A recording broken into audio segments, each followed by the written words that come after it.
Assalamu alaikum students, welcome to all of you in your new class. As you know that country is facing a COVID-19 situation, so we are connecting with each other through a distance learning program. I'm your math teacher Ms. Fatma.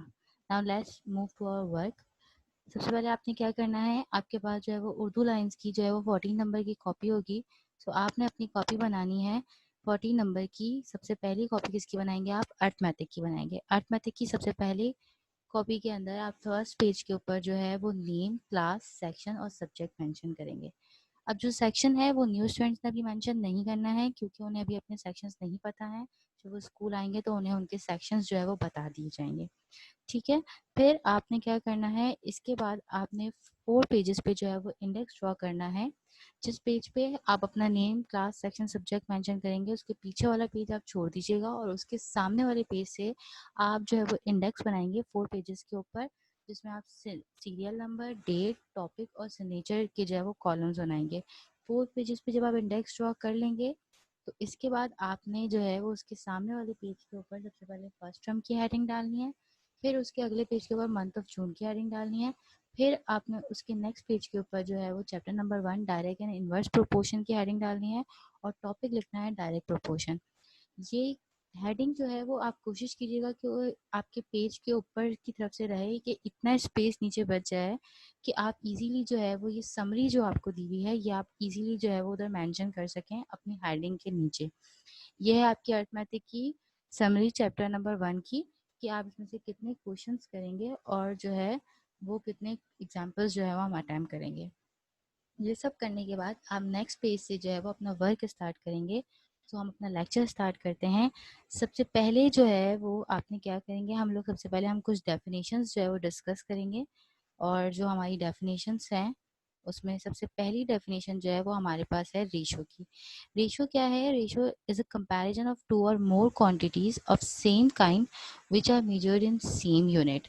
क्या ratio क्या है? Comparison है दो या दो से ज़्यादा quantities का, जो कि क्या होती हैं, सेम होती हैं और उनका यूनिट जो होता है वो सेम होता है। काइंड सेम होने का मकसद ये है, जैसे मैंने वाटर बॉटल लिया है तो वाटर, दो वाटर बॉटल्स को कंपैरिजन करें तो वो दोनों वाटर ही होना चाहिए। ऐसा नहीं है कि आप एक के अंदर जूस ले लें और एक के अंदर जो है वो वाटर ले लें, नहीं, दोनों जो है वो वाटर की होनी चाहिए या दोनों जूस की बॉटल्स होनी चाहिए, इस तरीके से। जैसे कि यहाँ एग्जांपल दी गई है, शुगर ली हुई है 9 kg और 17 kg। तो जो है वो आप देखें इसका यूनिट भी किलोग्राम के अंदर है और इसकी जो काइंड है वो क्या है, शुगर हमने लिया। ठीक है। ऐसे ही हम जो है वो मिल्क ले सकते हैं। ऐसे मुख्तलिफ एग्जांपल्स जो है वो आ जाएंगी, उनका यूनिट भी सेम होना चाहिए। यानी कि अगर लीटर के अंदर जो है वो एक लीटर दूध है तो दूसरा जो हम कंपेयर कर रहे हैं उसका यूनिट भी लीटर में ही होना चाहिए। ठीक है। हम और किस तरीके से इसे रिप्रेजेंट कर सकते हैं, 9:17, जो दो डॉट्स हैं ये रेशियो को रिप्रेजेंट कर रहे हैं और 9/17 ये डिवीजन की जो साइन है ये भी जो है वो रेशियो को ही रिप्रेजेंट करती है। अब हम बात करते हैं रेट की। रेट क्या है? Compare to or more quantities of different kind. अच्छा, रेशियो के अंदर हमारे पास क्वांटिटीज सेम होती हैं, यहाँ रेट के अंदर क्वांटिटीज डिफरेंट होंगी। तो अगर क्वांटिटीज डिफरेंट होंगी तो उनका यूनिट खुद ब खुद क्या हो जाएगा बेटा? डिफरेंट हो जाएगा। सही है। तो यूनिट डिफरेंट हो जाएगा, तो जैसे कि एग्जांपल दी गई है आपको स्पीड, जिसका फॉर्मूला होता है डिस्टेंस अपॉन टाइम। तो डिस्टेंस आपको पता है हम हमेशा किलोमीटर में जो है वो मेजर करते हैं और टाइम हमेशा हमारा आवर्स, मिनट्स, सेकेंड्स इसके अंदर होता है। टाइम और जो डिस्टेंस है हमारे पास वो आपको पता है कि किलोमीटर, मीटर के अंदर जो है वो हम कवर करते हैं।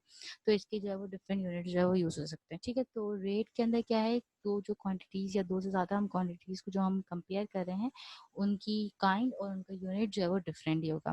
प्रोपोर्शन क्या है? Equality between two rates and ratio. अब ये जो रेशियोज और रेट हमने पढ़े हैं, अगर इनमें से हम कोई भी दो रेशियो या दो रेट्स को आपस में कंपेयर करते हैं तो वो जो है वो हमारे पास प्रोपोर्शन कहलाता है। जैसे कि आपको एक रेशियो जो है वो ए रेशियो बी बोल दिया गया है, एक रेशियो जो है वो सी रेशियो डी बोल दिया गया है। अब अगर आप इसको नंबर फॉर्म में लिखना चाहते हैं तो एक रेशियो ले लीजिए 3:4, एक ले लीजिए 5:6। तो फिर जब आप इसको इक्वल टू के साथ कंपेयर करेंगे तो ये क्या कहलाएगा? आपका प्रोपोर्शन कहलाएगा। ठीक है स्टूडेंट्स, अब हम नेक्स्ट पेज की तरफ चलते हैं अपने।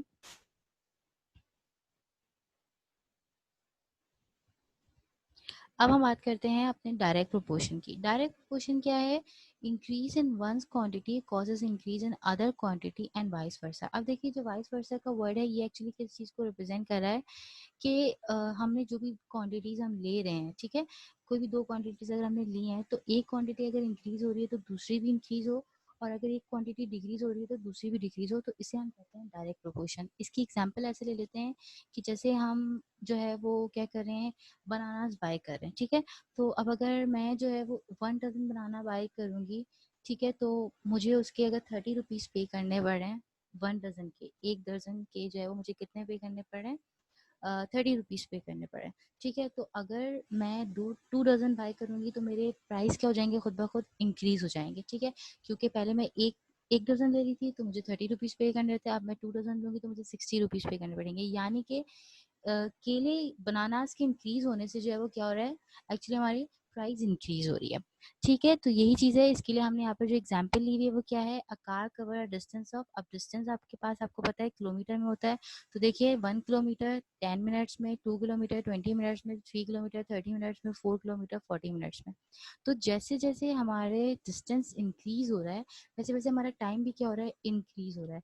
या अगर आप इसको रिवर्स पोजीशन में देखें, 4 3 2 1 देखें, तो जैसे जैसे हमारा डिस्टेंस डिक्रीज हो रहा है वैसे वैसे हमारा टाइम 40 30 20 10 ये भी क्या हो रहा है, डिक्रीज हो रहा है।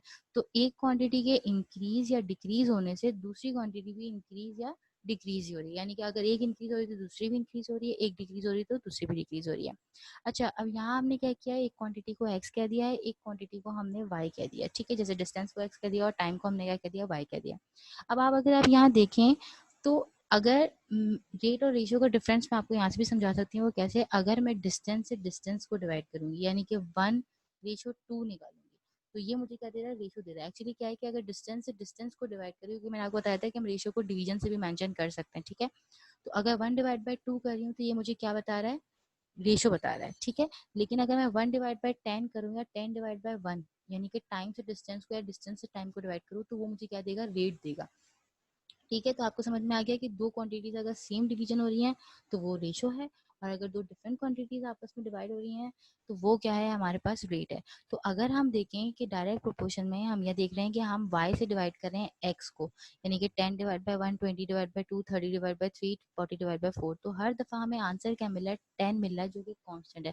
और डायरेक्ट प्रोपोर्शन की एक खास बात यह है कि उसका रेट रेट निकाल लें, तो डिफरेंट क्वांटिटीज को आपस में डिवाइड करें तो उसका जो रेट होता है y/x, वो हमेशा हमें एक कांस्टेंट टर्म जो है वो देता है, जिसको हम k कहते हैं। y डिवाइड बाय, इसको हम कैसे रिप्रेजेंट कर रहे हैं, y divide by x is equal to k। और हम कैसे लिख सकते हैं कि ये x जो है वो लेफ्ट साइड के ऊपर y के साइड क्या हो रहा है, डिवाइड हो रहा है। जब वो राइट साइड पे k के पास जाएगा तो वो क्या हो जाएगा, वहां पर जाकर मल्टीप्लाई हो जाएगा। तो हम इसे और कैसे रिप्रेजेंट कर सकते हैं, y is equal to k x, और y is directly proportional to x भी हम लिख सकते हैं। जो डायरेक्टली प्रोपोर्शनल की साइन है, अगर हम इसे रिप्लेस, इसे हम किस तरीके से रिप्लेस कर सकते हैं कि इसे हटाकर हम इज इक्वल टू के लिखेंगे, या इज इक्वल टू के को हटा के हम डायरेक्टली प्रोपोर्शनल की साइन लिखेंगे, ठीक है। तो इस तरीके से जो है वो क्या होती है, हमारी रिप्लेसमेंट हो जाती है डायरेक्टली प्रोपोर्शनल साइन की विद द कांस्टेंट। अब हम बढ़ते हैं अपनी फर्स्ट एग्जाम्पल की तरफ। आपकी पास जो है वो एग्जाम्पल नंबर 1 दी हुई है, वो क्या है, if 6 biscuits 6 kg of biscuit cost $27, calculate the cost of 13 kg of biscuits। आपसे क्या कहा गया है कि 6 किलोग्राम बिस्किट की जो कॉस्ट है वो है $27, और आपने बताना है कि 13 किलोग्राम बिस्किट की कॉस्ट कितनी होगी। देखें, सबसे पहले जो भी आपको सवाल दिया जाएगा स्टूडेंट्स, आपने सबसे पहले उसमें डिसाइड करना है कि उसमें डायरेक्ट प्रोपोर्शन अप्लाई हो भी रहा है कि नहीं हो रहा है, ठीक है। आपने क्या पढ़ा है कि डायरेक्ट प्रोपोर्शन क्या है कि एक की इंक्रीज होने से दूसरी भी इंक्रीज हो जाए, और एक की डिक्रीज होने से दूसरी भी क्या हो जाए, डिक्रीज हो जाए। सबसे पहले आपने क्वेश्चन को पढ़ के आपने डिसाइड करना है कि वेदर इस पर डायरेक्ट प्रोपोर्शन अप्लाई हो भी रहा है या नहीं हो रहा है। तो सबसे पहले अगर हम देखें तो हमें क्या पता चल रहा है कि अगर 6 kg की कॉस्ट जो है वो $27 है, तो जाहिर सी बात है अगर 13 kg मुझे बिस्किट्स बाय करने होंगे तो मुझे पैसे क्या पे करने पड़ेंगे, उससे ज़्यादा पे करने पड़ेंगे। क्योंकि जैसे जैसे केजी इंक्रीज हो रहा है, यानी कि जैसे जैसे मैं मास मतलब अपनी जो अमाउंट जो चीज़ मैं खरीद रही हूँ, अगर मैं ज़्यादा चीज़ खरीदूंगी तो मुझे ज़्यादा मनी पे करनी पड़ेगी। तो जाहिर सी बात है अगर मैं 6 kg के $27 पे कर रहे हैं, तो जैसे ही 13 kg बाई की जाएंगे उसके पैसे क्या हो जाएंगे, खुद ब खुद ज़्यादा हो जाएंगे, ठीक है। तो ये क्या है, डायरेक्टली प्रोपोर्शनल है। तो हमने क्या नोट किया, सबसे पहले हम सॉल्यूशन स्टार्ट करके क्या लिखेंगे, फर्स्ट वी नोट दैट कि क्या है, कॉस्ट ऑफ बिस्किट जो है वो डायरेक्टली प्रोपोर्शनल है मास ऑफ बिस्किट के। चाहे आप cost of biscuit directly proportional to mass of biscuit लिख दें, या mass of biscuit directly proportional to cost of biscuit, दोनों तरीके से आप जो है मेंशन कर सकते हैं, क्योंकि दोनों एक दूसरे के क्या है, डायरेक्टली प्रोपोर्शनल है। ठीक है, फिर हमने क्या करा, अब जो चीज़ हमारे पास मिसिंग हुई है क्वेश्चन के अंदर, उसे हम एक वेरिएबल से डिनोट करेंगे ताकि हम उसका सोल्यूशन जो है वो निकाल सकें। ठीक है, तो हमने क्या कहा कि हमारे पास कॉस्ट मिसिंग थी 13 kg की, तो हमने कहा कि जो कॉस्ट है, let the cost of 13 kg of biscuit be $X। तो हमने उसे किससे रिप्रेजेंट कर दिया, $X से रिप्रेजेंट कर दिया।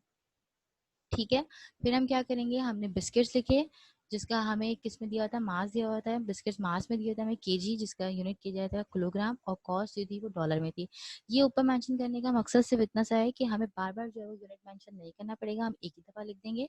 अब हमने क्या किया, जो हमें इनिशियली मेन चीज दी थी कि 6 kg बिस्किट्स की हम कितने मनी पे करे थे, $27, और 13 kg की हम कितनी पे करे थे, $X पे करे थे। अब यहाँ क्या है कि जैसे ही हमें पता चल जाए कि हमारे क्वेश्चन में जो है वो डायरेक्टली प्रोपोर्शनल का वर्क हो रहा है, यानी कि हमारा क्वेश्चन जो है वो हमें मेंशन कर रहा है कि यहाँ डायरेक्टली प्रोपोर्शनल अप्लाई हो रहे हैं। ठीक है, तो हम क्या करेंगे, सिंपली जो है जैसे जो मैंने क्रॉस की साइन बनाई है, आप भी ऐसी बनाएंगे, यानी कि 6 जाके मल्टीप्लाई हो जाएगा x से, और 13 जाके मल्टीप्लाई हो जाएगा 27 से। ये इसलिए है कि ये हमने पढ़ा था कि दो रेशियोज और रेट को जब हम कंपेयर करते हैं तो हमारे पास प्रोपोर्शन बन जाता है इक्वल टू की साइन के साथ। तो यहाँ पे प्रोपोर्शन वाला ही वर्क हो रहा है, लेकिन अब उसकी जगह पे मैं आपको इजी ट्रिक सिखा रही हूँ कि आपने क्या करना है कि जब आपको पता चल जाए कि ये डायरेक्टली प्रोपोर्शनल है, तो आप ऐसे जो है वो जो फोर चीजें आपके पास आ रही होंगी, देखिए हमारे पास फोर बन रहे हैं ना, दो रेशियोज जो आपस में कंपेयर हो रहे हैं, तो उसकी वजह से फोर टर्म्स हमारे पास बन रही है। तो हमने क्या करा, इनको ऐसे क्रॉस में जो आपस में क्या कर दिया, मल्टीप्लाई कर दिया है। तो x multiply by 6 is equal to 27 multiply by 13 हो गया। ये x जो है वो लेफ्ट साइड पे 6 के साथ मल्टीप्लाई हो रहा है। ठीक है, जो 6 है x के साथ मल्टीप्लाई हो रहा है, वो जब राइट साइड की तरफ जाएगा तो वो जाके वहाँ पे क्या हो जाएगा, डिवाइड हो जाएगा। फिर हमने क्या किया, 27 और 6 3 के टेबल में आते हैं, तो इसे हमने कैंसिल कर दिया, 3 9 27 और 3 2 6। फिर 9 मल्टीप्लाई बाय 13 डिवाइड बाय 2 बचा, 9 मल्टीप्लाई बाय 13 अगर करेंगे तो हमारे पास 117 आंसर आएगा। और जब हम 117 को हम 2 से डिवाइड करेंगे तो हमारे पास आंसर आएगा $58.5। डॉलर हम इसलिए लगाएंगे क्योंकि हमारे पास क्या थी, कॉस्ट थी, तो हम आंसर क्या लिख देंगे, hence the cost of 13 kg biscuit is $58.5। तो जो हमारे पास आंसर आया है 13 kg बिस्किट्स का, वो कितना आया, $58.5 आया। अब स्टूडेंट सबसे खास बात यह है कि देखिए आप 6 kg की कॉस्ट है वो $27 पे करे थे, तो जैसे ही आपके पास 13 kg बिस्किट्स आप बाय करेंगे तो आपकी कॉस्ट क्या हो जाएगी, उससे ज्यादा हो जाएगी। तो देखिए आपके पास जो कॉस्ट आई है वो आई है $58.5, तो 27 से इंक्रीज कर गई है। तो इसका मतलब ये है कि अगर डायरेक्टली प्रोपोर्शनल में अगर आपके पास इंक्रीजिंग की कंडीशन बन रही है तो आपका आंसर भी इंक्रीजिंग में आना चाहिए। ठीक है, और डिक्रीजिंग की कंडीशन बन रही है तो आंसर किस में आना चाहिए, डिक्रीजिंग में आना चाहिए। क्योंकि अभी मनी हमारे पास मास की वजह से इंक्रीज हो रही थी मनी भी, इसलिए देखिए 27 से कितनी हो गई, $58.5 हो गए। अगर डिक्रीजिंग की कंडीशन होती तो हमारा आंसर डिक्रीजिंग में आता। ठीक है, तो ये जो है वो क्या है कि आप किस तरीके से चेक कर सकते हैं कि मेरा आंसर जो है वो सही आया है या नहीं आया है, वो आपको जो है वो एक वेरिफिकेशन हो जाएगी कि अगर इंक्रीजिंग कंडीशन है तो आपका आंसर भी कितना आएगा, इंक्रीजिंग में आएगा। आज के लिए इतना ही। आज के लिए इतना ही, हम नेक्स्ट जो है वो नेक्स्ट क्लास के अंदर जो है वो और वर्क पढ़ेंगे, और आप जो है वो इससे रिलेटेड बुक में से जो है वो क्वेश्चन नंबर 1 जो है वो ट्राई कीजिएगा, जो कि आपका पेज नंबर 11 पे मौजूद है। ठीक है, स्टूडेंट्स आप लोग बिल्कुल जो है वो इस क्वेश्चन को ट्राई कीजिएगा। अल्लाह हाफिज।